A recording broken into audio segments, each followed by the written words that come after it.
Okay, in this segment, we're going to cover some of the administrative tasks that are available in DAC Trade Show Manager via a browser. You will be provided with a link. Uh, if you have DAC Connect, it'll be the very same link that you use for DAC Connect. But there'll be a link, there'll be a user ID and password to log in as administrator that will be set up for you.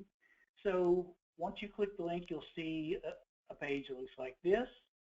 You will key in your user ID and password as administrator and click the login button. And that will bring you to a landing page that looks like this. Basically, it's a summary of the show. There's quite a bit of information on here, and information gets populated as you begin to export the bookings to the pre-book file. So I won't go into all of this right now, but you can read through and review the different pieces that are in there when you pop this screen up. The main thing you want to do is click Next after the landing page to go into the next phase. And this first page you come to, you would see any live bookings that were going on there, or bookings even that have been exported eventually. But you'll see bookings. But right now we want to focus over on the administrative end of things. So under the button that says Attendees Admin, if I click that button, brings me to a page that looks like this. So this is where you'll see all the different trade show attendees that have been registered for the show thus far. And to add a new account, you simply click the Add button, and then you're popped up to a screen where you can select a customer from your regular customer set. So if I find, well, let's just hit the page forward button. And let's grab Kings Forest Exxon. So I click the button beside that. It brings me to a place. So you can fill out in here the number of attendees that you expect. So maybe that store is going to send 3 people. Maybe you're putting one of them up in a room for the night. Or actually, I'm on the entry for the number that attended. I'm going to leave that blank for now because you can fill that out after people actually arrive at the show to see who you expected versus who actually arrived.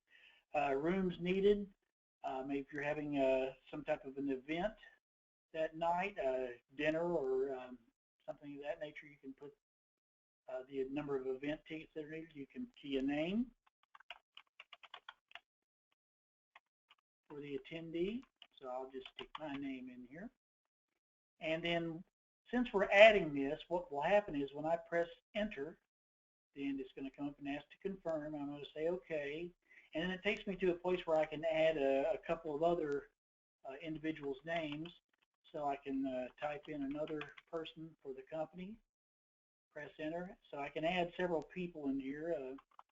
I'll just add a few folks that from my particular store. So those types of entries, when you're through here, you can hit exit. And now Kings Forest Exxon's been added. They stay red at this point until you actually put that somebody is attending. That's what determines that. So if you have a gatekeeper at your show, they can administrate through here. And one other thing that they can do besides adding people, if you want to print out a simplified show badge, then you can do that. So what I'm going to do is click the button here that says Make Badges. And that brings you up to a selection screen, some verbiage on here. But if you have a huge show, you might not want to select everybody, but I'm going to select all customers, and this would be store names A through Z. I'm going to give it a file name in case I want to share that file via email or something. So I'm going to call it Trade Show Badges. If I hit process, here's what happens. A little confirm prompt pops up. And then I come to this type of entry, and so if I click the view download link, then I can see all the different participants from my show. So I already had the gas and shop number 6 in there with a couple of people. And you see the others that were added. To actually print this out, you would click on your particular browser, however you print here under Chrome. For the browser I'm using, you would see something like that. And if I come down here and click the print button, it does like a print preview to show me what that'll look like. Basically, these badges are set to format 3 badges to the page. There's a particular Avery form that you'll have information on that fits this format. And so you can see a couple of entries in here for badges. And that's the way that will work. So you would hit the print button to go ahead and print those things. I'm going to hit the cancel button instead.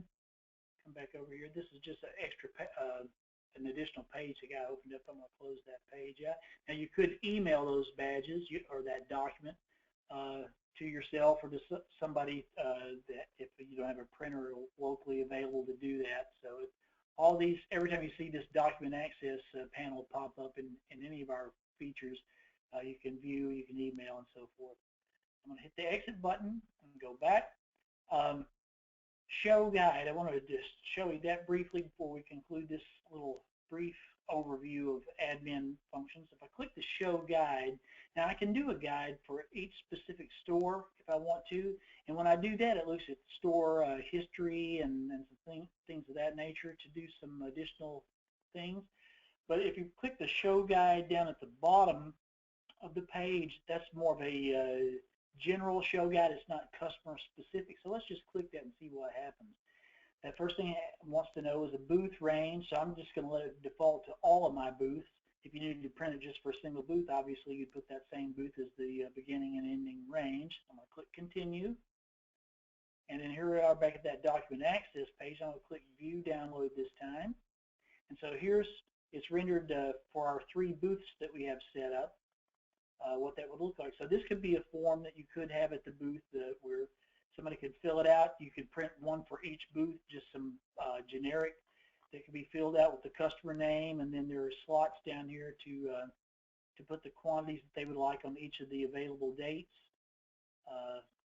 The show incentive, whether that be cents off or points, whichever mechanism you're using to track that, would show up in here.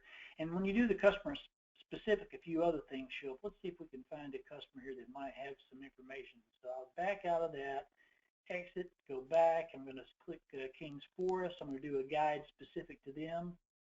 And I'm going to do booths. Well, I'll do all my booths. Well, I only have 3 booths set up. So I'll click continue there. And then I click view download. And now you'll see some additional information has popped up here now. Now it actually is rendering what that customer's price would be, including the incentive if it's a cents off invoice allowance, and it shows breaks it down to a per retail unit what their price would be per unit. It does show a historic quantity of what they ordered within those date ranges in the previous year if that information is available. So it's you get a little bit more information when you do it for a specific customer than you do when you print just the general one. Of course, up here under customer, it shows the customer name and number up here at the top. So just a few slight differences that we hope are helpful. You can also click to export all the attendees to a CSV file that you can email to yourself and then open up in an Excel spreadsheet. Same with exporting all the items. So a couple of administrative tasks and also some things in here. If you, during the course of the show, if you want to see customers that were invited that haven't appeared, you click the absent button. If you click the no booking or all, that flip-flops between those two, so you can see customers that are at the show but haven't booked anything yet. That's a little bit of the administrative end on this page. If I press exit and go back to the show bookings, I'll just give you a quick glimpse of what a booking would actually look like. If I already have a sample set up here, so for that one, if I click edit, it'll take me back into that booking, and you'll see some entries in here. So what happens during the booking, there are up to 34 items per page. You can click a button on here that advances to the next page if there are more items available and so forth.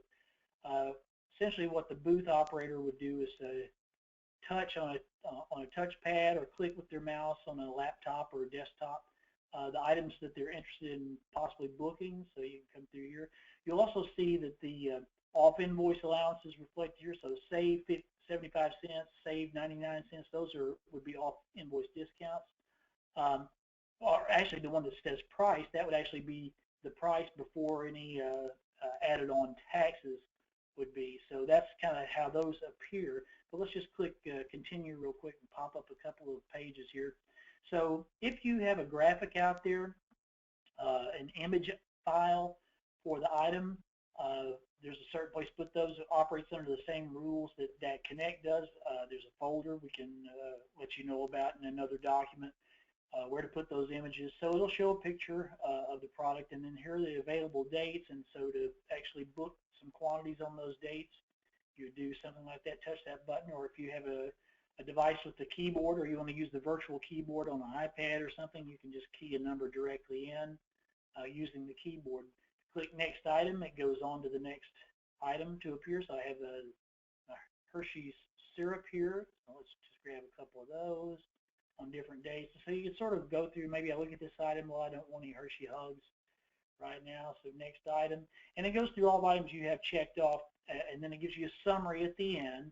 And if you want to go back into a single item, you just click the button beside that item where it says edit in this column. If I want to return to the entire booth, all the items, I can click return to booking, and it takes me back over here. And then any item that got booked now has a little check mark that appears out to it, indicating that at least one booking was done on that item. I'll grab another item here and just pop that up. Some Hershey miniatures.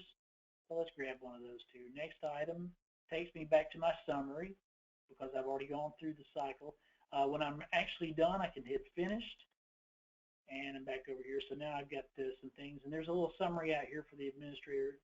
3 items in all have been booked for gas and shop number 6 on that booth.